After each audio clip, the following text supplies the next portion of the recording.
I had an interesting conversation with my husband earlier today.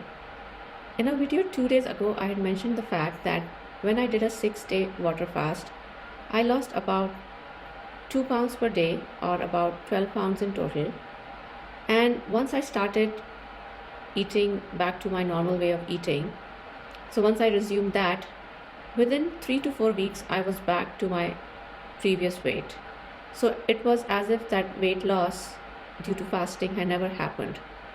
So I had raised that question in the video, but I didn't actually get around to answering that. So today I'm going to try and answer that question, which is that once I lost weight after water fasting, why did the weight come back up once I started eating and I was back to my normal way of eating? And the question actually lies in the fact that weight is controlled by hormones.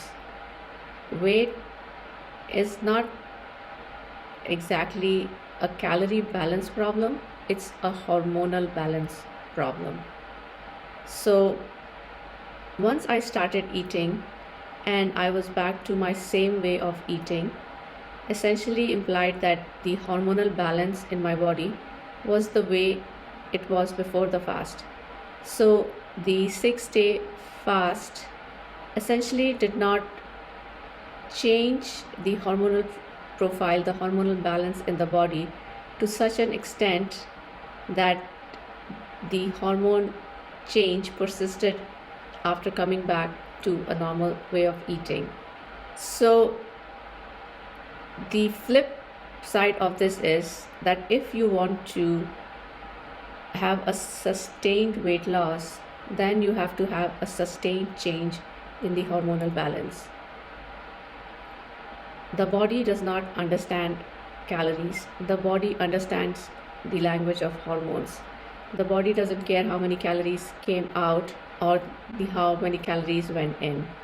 The body cares what the level of hormones are. And for weight gain or loss, insulin is one of the most important hormones. So for a sustained change in weight or a sustained weight loss, we need to have a sustained change in the insulin hormone level in the body. If the hormonal change is not sustained, if the insulin goes back to the level it was before fasting, then the weight will also go back up. So to keep the weight off, the insulin needs to stay low.